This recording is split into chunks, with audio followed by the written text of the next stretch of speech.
For a long time, I would say 50 years, I wasn't able to cry. My name is Jim Weinstein. I enlisted in 1966. I went to Vietnam in 1967 to 7th Engineers. Combat engineer was in charge of looking for landmines in the ground.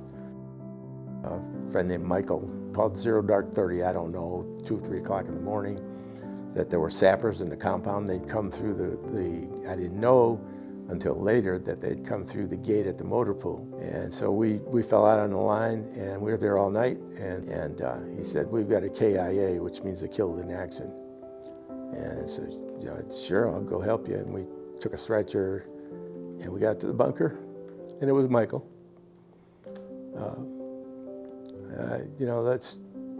I have a lot of those things in my head that I'll never forget.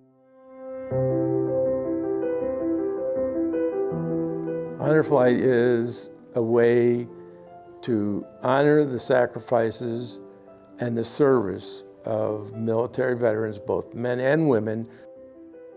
More Vietnam veterans are getting a chance to go and go to Washington, D.C. for a day of honor. They take us around to all the monuments, and they treat us pretty well. And we think of that as the best welcome home we've ever had. 2017, my wife found an article in the paper saying that Honor Flight was accepting applications for Vietnam veterans to fly. She signed me up. And when we landed, we're getting off the plane, and there was a line of color guard with police officers and a band playing. I was looking at the music, and I heard my nephew, turned out to be my nephew, call my name. I turned around and said, "What are you doing here?" Because he lived in Alexandria, and getting out into the area where the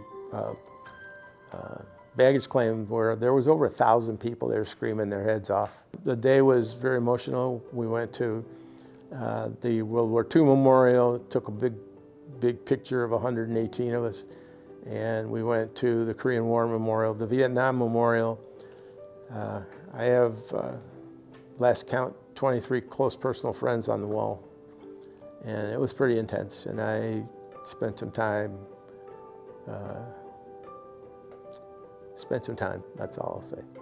Watching the Marine Corps Salinger team, I'm sort of, once a Marine, always a Marine, and I was really proud of those young men. There are probably, I don't remember the number, 24 to 36 Marines that come marching in formation with no commands.